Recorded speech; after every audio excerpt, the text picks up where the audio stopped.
প্রিয় বন্ধুরা, কেন ইবলিস শয়তান আজও পর্যন্ত হজরত মুসা আলাইহিসসালামের কবর খুঁজে বেড়াচ্ছে? ইবলিস শয়তান যদি মুসা নবীর কবর খুঁজে পায় তাহলে কি হবে? আর কেনই বা হজরত মুসা আলাইহিসসালামের কবর মোবারক মানুষের চোখের আড়ালে আছে? খুবই তথ্যবহুল টপিক নিয়ে হাজির হয়েছি, তাই ভিডিওটি শেষ পর্যন্ত দেখতে থাকুন। আসসালামু আলাইকুম প্রিয় বন্ধুরা, আশা করি আপনারা সকলেই ভালো আছেন। প্রিয় বন্ধুরা, ইসলামের ইতিহাসে হজরত মুসা আলাইহিসসালাম সকল নবী রাসূলদের মধ্যে একজন বিশিষ্ট নবী এবং আল্লাহর মনোনীত একজন বিশেষ পয়গম্বর ছিলেন। হজরত মুসা আলাইহিসসালামের মহত্বের কথা কুরআন মাজিদে সবচেয়ে বেশিবার উল্লেখ করা হয়েছে। কুরআন মাজিদের 30 পারার মধ্যে 28 পারাতেই মুসা আলাইহিসসালামের কথা বলা হয়েছে। 36টি সূরায় তার নাম 120 বার এসেছে। নবী রাসূলদের মধ্যে হজরত মুসা আলাইহিসসালামকে সবচেয়ে বেশি সংখ্যক মোজেজা আল্লাহ তাআলা দিয়েছিলেন। কুরআনে হজরত মুসা আলাইহিসসালামের ফজিলতপূর্ণ জীবন এবং তার ইসলাম প্রচারে অবদান অনেক শ্রদ্ধার সাথে বর্ণনা করা হয়েছে। কিন্তু খ্রিস্টানদের ধর্মীয় কিতাব বাইবেলে কিছু আয়াতে হজরত মুসা আলাইহিসসালামের ব্যাপারে একেবারে ভিন্ন কথা উল্লেখ করা হয়েছে। বাইবেলে হজরত ঈসা আলাইহিসসালামের উম্মতের সামনে অন্যান্য সব নবীর উম্মতদেরকে কম নিয়ামতপ্রাপ্ত বলে আখ্যায়িত করা হয়েছে।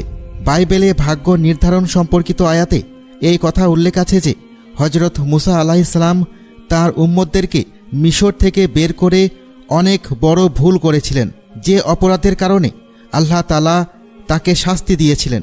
বাইবেল অনুযায়ী আল্লাহ তাআলা হজরত মুসা আলাইহিসসালামকে ওই জায়গা দেখিয়েছিলেন যে জায়গা তার পূর্বের নবী রাসূলদেরও জায়গা ছিল, যেখানে তাদের উম্মতেরা বিস্তৃত ছিল।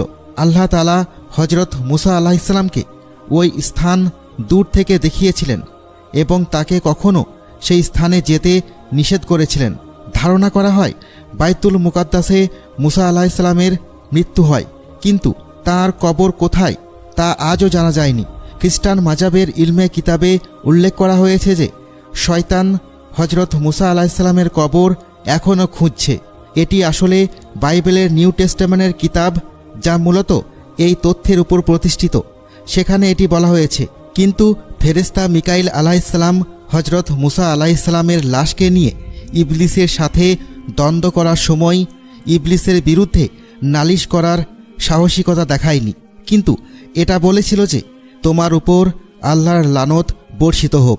কিছু খ্রিস্টানদের মতে এই আয়াতকে কোনোভাবেই অবহেলা করা যায় না। অত্যন্ত গুরুত্ব সহকারে এই আয়াতটি পর্যবেক্ষণ করা উচিত, কারণ এই আয়াতেই আল্লাহ তাআলা এবং ইবলিসের মধ্যে হজরত মুসা আলাইহিসসালামের কবরের অবস্থান নিয়ে এক বিস্ময়কর লড়াইয়ের দৃষ্টান্ত বর্ণনা করা হয়েছে। আর একদলের ভাবনা হচ্ছে এই রকম যে ইবলিস হজরত মুসা আলাইহিসসালামের কবর এই জন্য তালাশ করছিল যাতে করে সে তার দেহ মোবারককে কবর থেকে উঠিয়ে তার লাশের সম্ভ্রম ছিনিয়ে নিয়ে বেইজ্জতি করতে পারে। খ্রিস্টানরা এটাও মনে করে যে মুসা আলাইহিসসালাম অনেক বড় একটি পাপ করেছিলেন, আর তা হচ্ছে তিনি বনি ইসরায়েলদের উন্নত জীবনযাপন এবং উত্তম প্রতিদানের আশা দেখিয়ে নিজের লাভের জন্য বনি ইসরায়েল কমকে সেখান থেকে বের করে নিয়ে এসেছিলেন। আর এ কারণেই আল্লাহ তাআলা তার থেকে তার সকল মোজেজা ফিরিয়ে নিয়েছিলেন এবং তার জীবন কেড়ে নিয়েছিলেন। আর এটাও বিশ্বাস করে যে আল্লাহ তাআলা হজরত মুসা আলাইহিসসালামের কবরকে গোপন করে রেখেছেন, যাতে শয়তান কখনো তার কবরকে খুঁজে না পায় এবং সেখান থেকে তার লাশ উঠিয়ে বনি ইসরায়েল কমকে মিথ্যা কথা বলে আবার পথভ্রষ্ট না করতে পারে। আর এ কারণেই শয়তান আজও হজরত মুসা আলাইহিসসালামের লাশের সন্ধানে রয়েছে। হজরত আদম আলাইহিসসালাম থেকে শুরু করে আজ পর্যন্ত শয়তান এভাবেই কোটি কোটি মানুষকে পথভ্রষ্ট করেছে। আর শয়তানের দেখানো রাস্তা অনুসরণ করে আজও কিছু মানুষ মৃত লাশের পূজা করে আল্লাহর সাথে শিরিক করে। এই কারণেই আল্লাহ তাআলা হজরত মুসা আলাইহিসসালামের কবরের ঠিকানা এখনও পর্যন্ত গোপন রেখেছেন। ইসলামের ইতিহাসে কোথাও হজরত মুসা আলাইহিসসালামের রওজা মোবারকের সঠিক অবস্থানের ঠিকানা এখনও পাওয়া যায় না, কিন্তু কিছু কিছু কিতাব ও আয়াত রয়েছে যেখান থেকে মুসা আলাইহিসসালামের কবরের ধারণা পাওয়া যায়। যেমন বুখারী শরীফে বর্ণনা রয়েছে, হজরত আবু হুরায়রা রাদিয়াল্লাহু আনহু থেকে বর্ণিত হয়েছে, রাসূলুল্লাহ সাল্লাল্লাহু আলাইহি ওয়াসাল্লাম বলেছেন, মালাকুল মতকে মুসা আলাইহিসসালামের রূহ কবজ করার জন্য পাঠানো হয়েছিল। ফেরেশতা যখন তার কাছে এলেন, তিনি তার চোখে চড় মারলেন। তখন ফেরেশতা রবের কাছে গিয়ে বললেন, আপনি আমাকে এমন এক বান্দার কাছে পাঠিয়েছেন যিনি মরতে চান না। আল্লাহ বললেন, তুমি তার কাছে ফিরে গিয়ে বলো, সে যেন তার একটি হাত গরুর পিঠে রাখে। তার হাত যতগুলো পশম থাকবে, তার প্রতিটি পশমের বদলে তাকে 1 বছর করে আয়ু দেয়া হবে। মুসা আলাইহিসসালাম বললেন, হে রব, তারপর কি হবে? আল্লাহ বললেন, তারপর মৃত্যু। মুসা আলাইহিসসালাম বলেন, তাহলে এখনই হোক। তখন তিনি একটি পাথর নিক্ষেপ করলে যতদূর যায় বাইতুল মাকদিসের ততটুকু নিকটবর্তী স্থানে তাকে পৌঁছিয়ে দেওয়ার জন্য আল্লাহ তাআলার কাছে নিবেদন করেন।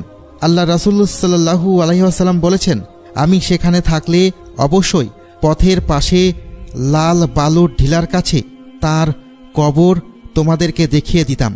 একটি বর্ণনা থেকে এটাও জানতে পারা যায় যে হজরত মুসা আলাইহিসসালাম তার শেষ সময় টিলা পর্বতের কাছে অবস্থান করেছিলেন এবং তিনি প্রার্থনা করেছিলেন যাতে তার মৃত্যু বাইতুল মুকাদ্দাসে দেওয়া হয়, যেখানে তিনি হিজরত করে ফিরে আসছিলেন। তিনি নিজের কওমদেরকে বলেছিলেন যাতে তাকে মৃত্যুর পরে বাইতুল মুকাদ্দাসে সমাহিত করা হয়, কিন্তু তাকদীর এরকমটা হতে দেয়নি। সে একটি পাথর ছুঁড়ে মারলে যত দূর যায় তার থেকে বেশি দূরে আর যেতে পারেনি। এজন্যই মহানবী সাল্লাল্লাহু আলাইহি ওয়াসাল্লাম বলেছেন যে যদি আমি ওখানে থাকতাম তাহলে ওই পাহাড়ের নিচে তার কবর মুবারক দেখিয়ে দিতে পারতাম। আরও একটি বর্ণনা হতে এটাও জানা যায় যে একদা হজরত মুসা আলাইহিসসালাম একটি কবরের পাশ দিয়ে যাচ্ছিলেন। তিনি দেখলেন সেখানে একজন ফেরেশতা একটি সুন্দর কবর খুঁড়ছে।